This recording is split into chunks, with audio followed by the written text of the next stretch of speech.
Kenapa kita di Malaysia ni kita tak ada macam Angkor Wat, kita tak ada macam Borobudur? Kenapa peninggalan kita tapak candi je? Kenapa kita tak ada raja macam Suryavarman kedua yang telah membina Angkor Wat pada abad ke-11 kalau tak silap saya? Adakah kerana politi kita tak cukup hebat? Adakah kerana kita belum jumpa lagi, mungkin dalam hutan mana-mana kita akan jumpa satu hari nanti benda yang besar? Namanya saja kaum Melayu palsu, mereka selalu hidup dalam kepalsuan. Begitulah nasib kaum Melayu palsu di negeri kasino Malaysia. Mereka mengklaim sebagai kaum yang hebat, tapi sebenarnya tidak ada bukti sejarah yang memperlihatkan hal itu. Tidak ada peninggalan sejarah yang hebat di negeri kasino Malaysia. Satu-satunya kerajaan yang agak lumayan adalah Kerajaan Melaka. Tapi Kerajaan Melaka pun mudah saja dihancurkan oleh Portugis. Dan yang membela Melaka pun bukan orang Melayu Malaysia, tetapi justru Kerajaan Aceh dan Kerajaan Demak dari Jawa. Sementara itu, peninggalan Kedah Tua yang dibangga-banggakan sebenarnya tidak ada apa-apanya jika dibandingkan dengan peninggalan Sriwijaya di Jambi. Dengan kata lain, Semenanjung Malaya bukanlah pusat peradaban di Asia Tenggara. Semenanjung Malaya hanyalah tanah jajahan atau wilayah yang diinjak-injak oleh berbagai bangsa. Wilayah Semenanjung Malaya pernah dijajah oleh Kerajaan Sriwijaya dan Majapahit, serta dijajah Aceh. Semenanjung Malaya juga pernah dijajah oleh Siam. Mungkin karena terbiasa dijajah, kaum Melayu Malaysia pun tidak sanggup mengusir British. Negara Malaysia justru didirikan oleh penjajah. Negara Malaysia dibuatkan oleh British. Kaum Melayu Malaysia sebenarnya juga bukan kaum yang merdeka. Itu karena hingga sekarang, mereka masih dikuasai oleh sultan-sultan kecil. Sultan-sultan di Malaysia bukanlah sultan yang hebat, tapi sebenarnya mereka keturunan pemuja penjajah. Karena kaum Melayu palsu Malaysia sangat lemah, mereka pun tak berani melakukan revolusi. Nah, satu-satunya hal yang sering dibanggakan oleh kaum Melayu Malaysia adalah bahasa Melayu. Tapi bahasa Melayu pun sebenarnya berasal dari Sumatera. Bahasa Melayu sebetulnya juga banyak sekali menyerap kosakata bahasa Sanskerta atau bahasa Jawa kuno. Karena tidak punya sejarah yang hebat, akhirnya kaum Melayu Malaysia membuat dongeng mengenai alam Melayu. Semua kerajaan di Nusantara pun dianggap sebagai kerajaan Melayu. Semua peninggalan sejarah dan budaya di Nusantara dianggap sebagai Melayu. Itulah lucunya kaum Melayu palsu Malaysia. Dan berikut ini kebingungan mereka tentang peninggalan sejarah di Semenanjung Malaya.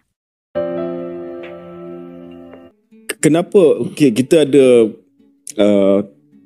penemuan arkeologi di Lembah Bujang? Mungkin itu yang paling famous lah dari segi zaman proto sejarah ni. Ya. Kenapa kita di Malaysia ni kita tak ada macam Angkor Wat, kita tak ada macam Borobudur? Kenapa peninggalan kita tapak candi je? Kenapa kita tak ada raja macam Suryavarman kedua yang telah membina Angkor Wat pada abad ke-11 kalau tak silap saya? Adakah kerana politi kita tak cukup hebat? Adakah kerana kita belum jumpa lagi, mungkin dalam hutan mana-mana kita akan jumpa satu hari nanti benda yang besar macam Angkor Wat?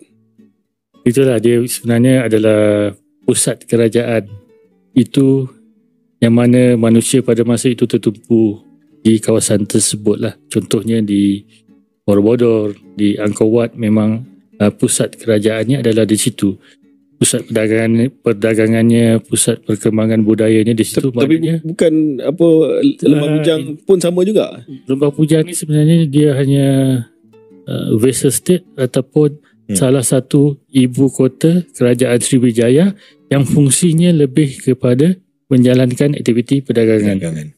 Dia bukan satu center yang pada saya menyeluruh. That's why dia tak berapa menonjol berbanding kalau kita pergi ke Jambi pun, dia punya candi-candi pun dah berbeza dengan apa yang ada dekat Kedah. Dia lagi besar berbanding dengan Kedah ni kecil-kecil. Maknanya dari segi penumpuan masyarakat ataupun manusia pada masa itu, dia telah memilih beberapa pusat kerajaan yang dia rasakan dia boleh hidup dia boleh meniaga, dia boleh survive. Walaupun dekat Kedah dia boleh survive, tapi mungkin fungsi dan juga peranannya itu kecil berbanding dengan sebuah pusat pemerintahan yang adanya raja yang berpengaruh di kawasan tersebut lah. Contohnya Borobudur dan di Prambanan contohnya kan. Itu memang pusat perkembangan kerajaan yang menjadi tumpuan lah pada masyarakat pada masa itu. Kalau contohnya di Thailand pun tak banyak. Betul. Candi-candi yang gah macam sebab memang kerajaan Khmer tu wilayah dia pada awalnya memang merangkumi kebanyakan kawasan di Thailand. Kan? Dan pusatnya memang di Angkor. Dekat situ lah orang tertumpu. Kalau di Champa dekat mana Dekat mana Champa? Ibu kota dia.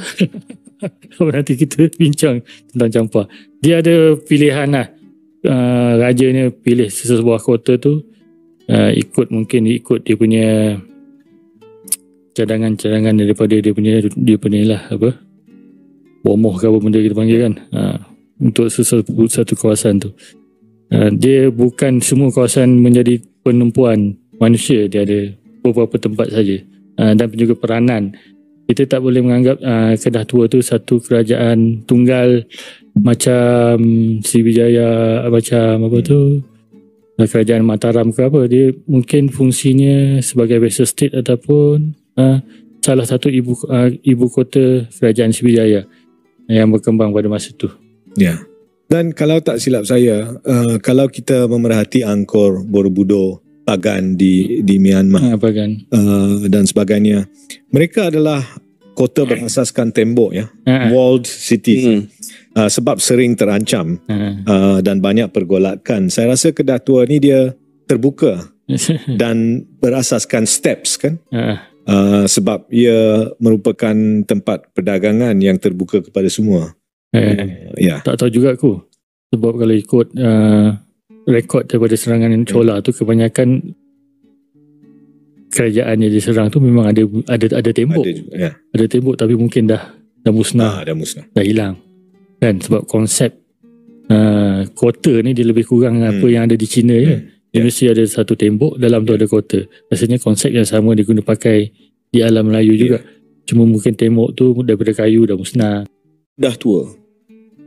Saya difahamkan kalau tak salah I Ching, Sami Buddha tu, bila dia belayar ke Kedah, dia belayar ke Kedah lepas tu ke India. Mungkin Prof boleh perbetulkan saya lah kalau silap. Kedah masih lagi bebas. Tapi betul. Bila dia pulang tu, Kedah dah jatuh ke bawah naungan Sriwijaya. Apa jadi pada masa tu? Dan apakah maksud Kedah jatuh ke bawah naungan Sriwijaya? Adakah tentera Sriwijaya datang lepas tu dia abdikan Mahadewa Kedah?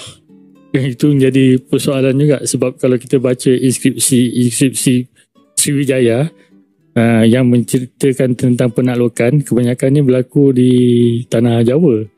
Tapi dalam rekod I Ching menyatakan bahawa masa dia balik tu, Kedah ataupun Kedah lah dipanggil, Kedah dan juga Molayu Jambi sudah berada di bawah pengaruh Sriwijaya. Atas faktor peperangan ataupun penaklukan itu kita tak ada sumber, tapi kita gunakan sumber daripada I Ching itu yang mengasahkan bahawa pada tahun 695 saya rasa Masihi, kedua-dua buah kerajaan ini sudah berada di bawah pengaruh ataupun mungkin Mandala lah. Dia Mandala Sriwijaya. Sebab I Ching masa dia nak pergi ke Nalanda tu, selepas 6 bulan dia pergi ke Melayu sekejap 2 bulan. Kemudian dia singgah di Kedah, Melayu ni di Jambi. Kemudian dia pergi daripada Sriwijaya dia gunakan kapal pergi ke Nalanda tu. Dari segi penaklukan secara menggunakan kuasa tentera tu, kita tak ada maklumat rasanya. Begitulah kebingungan kaum Melayu palsu Malaysia mengenai sejarah mereka. Terima kasih sudah menonton sajian kami.